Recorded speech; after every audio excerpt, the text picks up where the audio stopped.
இருக்கிற அரிசியை வச்சு இப்படி சிக்கன் பிரியாணி செய்கிறதுன்னு பார்க்கலாம். சட்டி வச்சுக்கோங்க. 200 மில்லி எண்ணெய் விட்டுக்கோங்க. 100 மில்லி நெய் விட்டுக்கோங்க. 3 வெங்காயம் போட்டுக்கோங்க. 10 பச்சை மிளகா போட்டுக்கோங்க. புதினா ஒரு கை போட்டுக்கோங்க. இஞ்சி பூண்டு விழுது 2 ஸ்பூன் போட்டுக்கோங்க. மிளகாத்தூள் 2 ஸ்பூன் போட்டுக்கோங்க.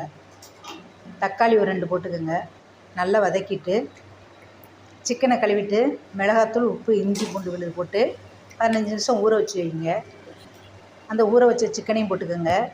200 மில்லி தயிர் போட்டுக்கோங்க. இந்த 4 விரல் கையளவு உப்பு போட்டுக்கோங்க. கொத்தமல்லி தழை போட்டுக்கோங்க. 1 கிலோ அரிசிக்கு 1 கிலோ சிக்கன், 3 கிலோ தண்ணி ஊற்றிக்கோங்க. ஏன்னா வீட்டு அரிசினால் கொஞ்சம் நேரம் வேகும்.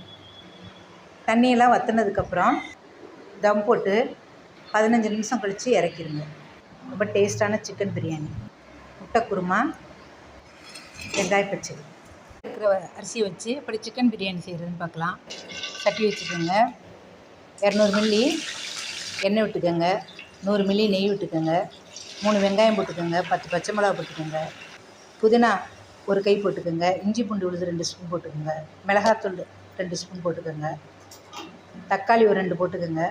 நல்லா வதக்கிட்டு சிக்கனை கழுவிட்டு மிளகாத்தூள், உப்பு, இஞ்சி பூண்டு விழுது போட்டு 15 நிமிஷம் ஊற வச்சு வைங்க. அந்த ஊற வச்ச சிக்கனையும் போட்டுக்கோங்க. 200 மில்லி தயிர் போட்டுக்கோங்க. இந்த 4 விரல் கையளவு உப்பு போட்டுக்கோங்க. கொத்தமல்லி தழை போட்டுக்கோங்க.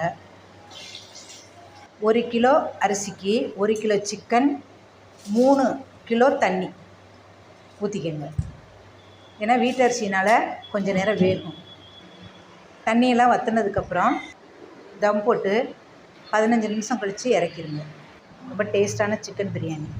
முட்டை குருமா, வெங்காய பச்சடி.